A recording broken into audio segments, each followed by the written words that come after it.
नमस्कार, स्वागत आहे मंडळी आपलं पुन्हा एकदा एनर्जी न्यूजसाठी.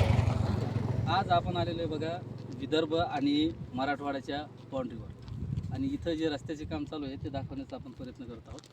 तर हे आहे बघा विदर्भाचा रस्ता. इथून पुढं जे येतं रायरी सुरू होते आणि इथून जे येतं शेवली शिवार सुरू होते, शेवली सर्कल आणि जालना तालुका. तर जालना तालुक्यातील या रस्त्याचं तुम्ही बघू शकता मंडळी. इथं रस्त्याचं काम असं झालेलं आहे की वरतून फक्त खडी टाकून हे बघा इथं जे आहे ना, इथं ना म्हणजे खोदून रस्त्याचं काम कसं करण्यात यायला पाहिजे, तर खोदायला पाहिजे अगोदर आणि खोदून रस्ता बनवला पाहिजे. पण तसं न होता इथं फक्त रस्त्यावरच जे आहे तर फक्त डांबर वगैरे आणि दगडं वगैरे टाकून, गिट्टी वगैरे टाकून, त्याच्यावर डांबर वगैरे टाकून रस्त्याचं काम झालेलं. इथं जो आहे रस्ता, हा रस्ता रुंद आहे आणि समोर जसं आपण पुढं जाऊ तसा रस्ता येतं अरुंद होईल.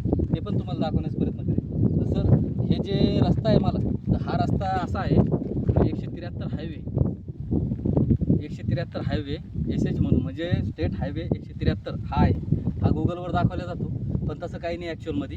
आणि मला वाटतं 28-29 वर्ष झालेले आहे ह्या रस्त्याला मंजुरी मिळून, पण ह्या रस्त्याचे कामं झालेले नाही.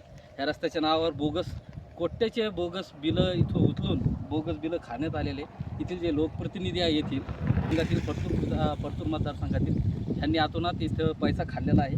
आणि म्हणजे ठेकेदाराला देऊन, गुत्तेदाराला देऊन, आणि इथं कोणी येऊन बघतही नाही रस्त्याचं कसं काम होत आहे, काय क्वालिटीचा रस्ता होतोय तो बघण्यासाठी कोणीच नाही.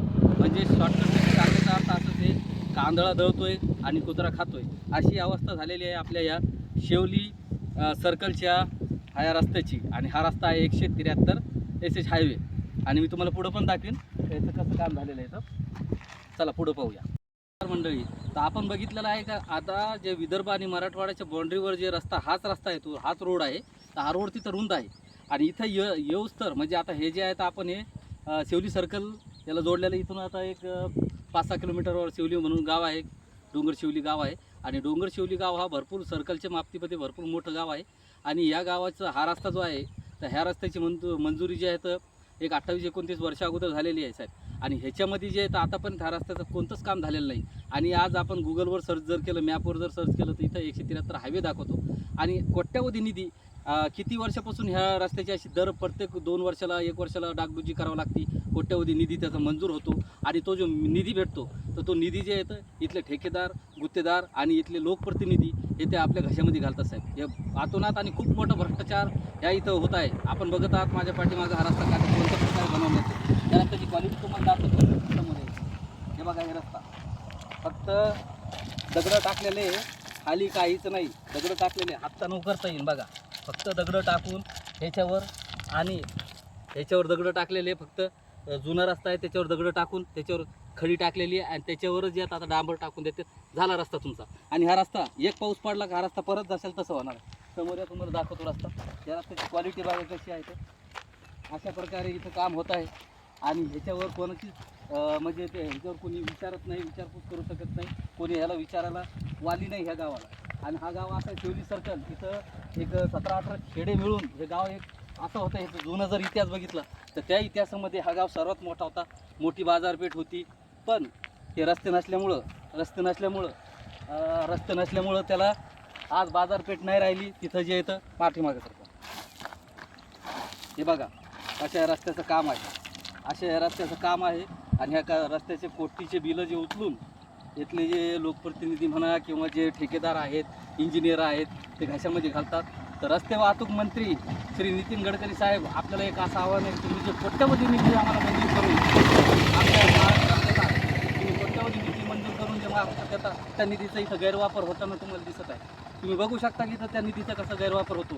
आणि याच्याचमुळे आता ह्या रोडवर एक इथं विदर्भातले, आता शाळेमध्ये जे इथं लोकमान्य टिळक म्हणून शाळा आहे शेवलीमध्ये, तर तिथं मोठी शाळा आहे, कॉलेज आहे. तर तिथं विदर्भातले काही मुलं ॲडमिशन घेऊन तिथं परीक्षेला येत असताना इथं ॲक्सिडेंट झालं आणि त्याच्यामध्ये त्यांना खूप दुखापतही झाली. काही लोकांना अपंगत्व आला असं. आणि ह्याच रोडवर भरपूर ॲक्सिडेंट होतात आणि भरपूर लोक असे मेलेले. आता ह्याच शेवली गावातले म्हणजे बहुतांश लोक जे येतात त्याच्यावर दर महिन्याला किंवा 2 महिन्याला ॲक्सिडेंट होतात आणि त्यांची मृत्यू होती. आणि ह्याला जबाबदार कोण आहे? तर ह्याला जबाबदार हे भ्रष्ट अधिकारी आहे. हे भ्रष्ट तुम्हाला जे तुमचे लोकप्रतिनिधी तुम्ही जे निवडून दिलेले ते आहेत. आणि इथले जे इंजिनियर, ठेकेदार हे भ्रष्ट जे आहेत तेच ह्याला जबाबदार आहे. तर याच्यामुळं येणाऱ्या जिल्हा परिषदमध्ये मंडळी विचारपूर्वक आपण मतदान करावा. आणि योग्य तोच आणि प्रामाणिक लोकच निवडून द्यायला पाहिजे. नाही तर मग हे असं होतं, हे जीविताची हानीचा जबाबदार कोण, हा सर्वात मोठा प्रश्न आहे.